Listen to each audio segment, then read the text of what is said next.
Welcome to the Faba Group. Today's topic is which one. So what do we mean by which one? Well, typically this is pertaining to which sharing program do I choose. There's hundreds of sharing programs out there. Most of them are in communities that really we don't have access to. They're what we call closed book, but there's 8 to 10 of them that are available for us, the general public, to belong to. And that's the question that we mainly get. Which one do I choose?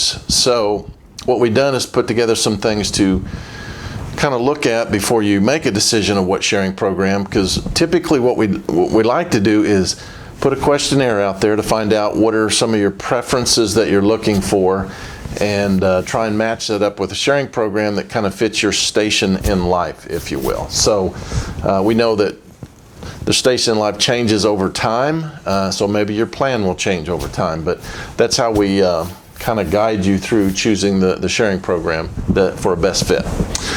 That being said, one of the biggest things that we hear, and I know it's just an institutional thing, we talk about healthcare sharing or healthcare plan, everybody refers to it as health insurance. And one of the things that I want people to understand is healthcare sharing is not health insurance. Let me say that again. Healthcare sharing programs are not health insurance. So maybe change that verbiage a little bit in your brain.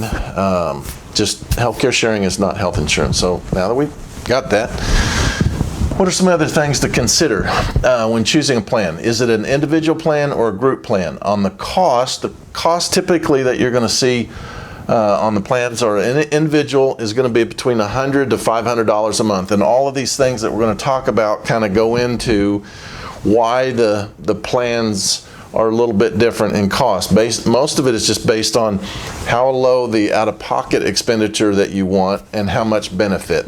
It's just like insurance. More benefit rich, the more the cost is going to be. The lower your out-of-pocket, the more the cost is going to be. So just understand that. So individual, group cost, individual $100 to $500, a couple or single parent between $200 to $1,000 a month. A family will be $300 to $1,500 a month, depending on which plan. And we can help, we'll show you all the costs and everything for that. So your out-of-pockets. Probably one of the biggest things in deciding a sharing program, how much is my out-of-pocket?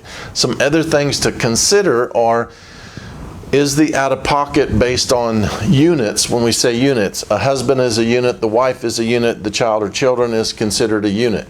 Some of the plans do a family, I don't want to say deductible, a family out-of-pocket cost, and some of them are by units. We have to know which ones. Is the plan flexible within the plan? Meaning, could I put a husband on a certain out-of-pocket expenditure? Could I put the spouse on another one? Could I put my kids on another out-of-pocket expenditure? Or do they all have to be on one?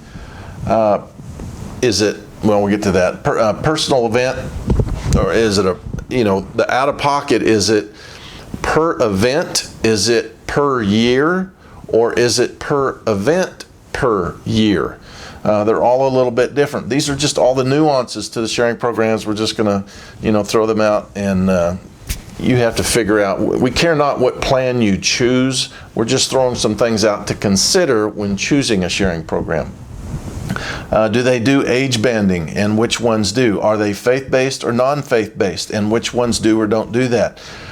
And how extreme, when I say extreme, the levels of which, the questions they ask for a faith-based, it's anywhere from, I want your pastor to sign off to it on the application, to, are you a good person? So there's a varying degree of what they call faith-based. The limits or caps on the payout. Do we have the ability to increase the caps? Are they unlimited? Those are very important. What are the knockout questions? Drugs, alcohol, and tobacco. How do they handle that? So that's a few of them. Let's talk about some of the other ones. How do they handle pre-existing? Is it a dormant pre-existing or an active pre-existing? Maternity, how do we handle that? Children, up to what ages? Rehabilitation, meds, doctor visits. Typically those three are really surrounded by an event. Do they pay for it if it's associated with an event or not with an event? Ambulance, networks. Do we have networks or are we not? No networks. Do I get dinged if I go out of network? Alternative care, we talked about that in another video. Eastern type medicine, which ones can be used for a med sup.